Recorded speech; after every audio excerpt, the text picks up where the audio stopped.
अब देखिए, मुझे पता लगा कि पिछले सप्ताह से कुछ भीड़ कम हुई है और निश्चित रूप से अब काम बढ़ेगा।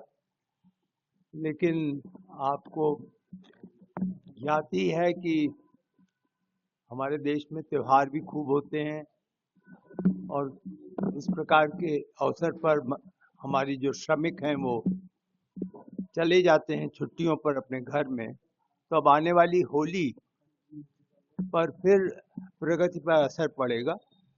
लेकिन कल ही अभी हमने समीक्षा की है, अभी 2-3 दिन हम समीक्षा करेंगे और यदि कोई तिथियां निर्धारित करनी होगी तो उसको भी निश्चित करेंगे। आज हम आशा करते हैं कि गोस्वामी तुलसीदास जी की मूर्ति आज हमारे परिसर में आ जाएगी और उसकी कल तक स्थापना की उम्मीद है। दूसरी बात जो आप कदाचित जानना चाहें वो शिखर की प्रगति है। तो शिखर अब 11वीं जो उसमें लगती है, एक एक करके पेटियां कुल मिलाकर के 18 ऊपर तक लगनी है। तो उन पेटियों में 11 पे हम लोग पहुंच गए हैं।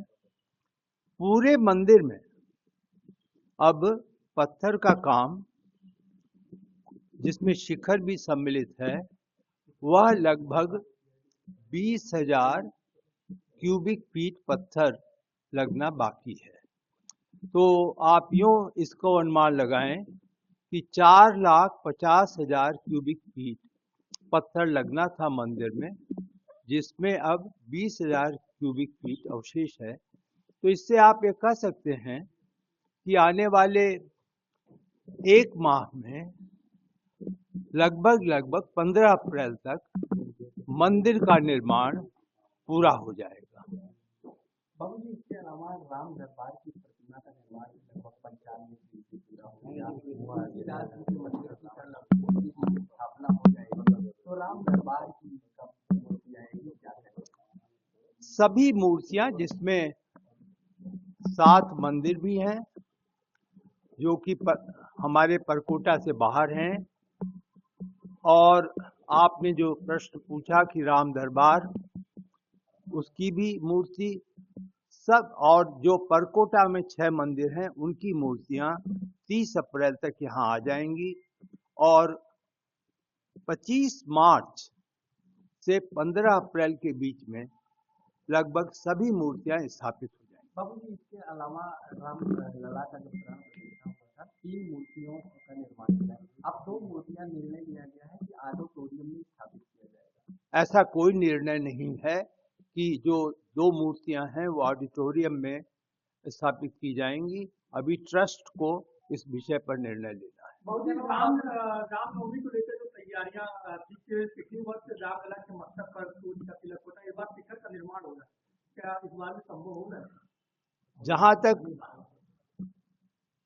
पूरे रामनवमी पर क्या व्यवस्था होगी यह तो हमारा न्यास ट्रस्ट इसको तय करेगा और निकट भविष्य में ट्रस्ट की बैठक भी होने जा रही है। आपका जो प्रश्न है कि भगवान के माथे पर रामनवमी के दिन सूर्य किरणें पहुंचेंगी, उसके लिए कार्य शुरू हो गया है और हम पूरी तरीके से, हमें आशा है कि इस वर्ष भी शिखर पर सूर्य की किरणें पहुंचेंगी। बाबू, इसके अलावा राम मंदिर में कुंड की स्थापना करने की विचार था, कुंड बनाया जाना था, जो जलाशय वो बन रहा है। 7 मंदिरों के बीच में ही है वो, और उसमें निर्माण कार्य शुरू हो चुका है। अगले 3 माह में जलाशय जो है वो पूर्ण हो जाएगा। हमसे जुड़े रहने के लिए हमारे YouTube चैनल को सब्सक्राइब करें और नई वीडियो की नोटिफिकेशन के लिए बेल आइकॉन को दबाएं। अगर आप ये वीडियो Facebook पर देख रहे हैं तो लाइक जरूर करें और ज्यादा से ज्यादा शेयर करें। धन्यवाद।